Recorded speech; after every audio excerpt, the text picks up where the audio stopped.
ہمارے تمام بڑے ہمیشہ اس بات کی تاکید کرتے رہے ہیں کہ فارغ ہو جانے کے بعد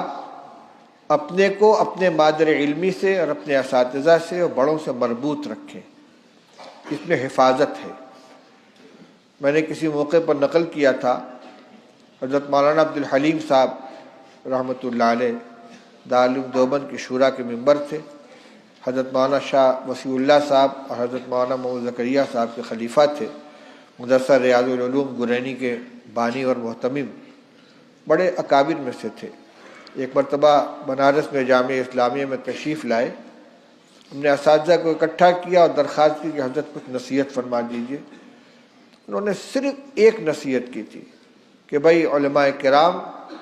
کبھی اپنے آپ کو مستقل مت سمجھنا، ہمیشہ کسی بڑے سے اپنے کو اپنے جوڑے رکھنا، چاہے کسی ایک کو مرکز بنا کر یا مختلف اساتذہ کرام سے۔ جس دن اپنے کو مستقل سمجھ لو گے تو تمہاری مثال اس بکری کی ہوگی جو ریوڑ سے کٹ کر الگ ہو جائے اور بھیڑیا اس کا شکار کر لے۔ ید اللہ علی الجماعہ، جماعت سے جڑے رہو، علماء کی جماعت سے، اساتذہ کی جماعت سے اپنے آپ کو فکری اعتبار سے استفادے کے لائن سے جوڑ کے رکھو۔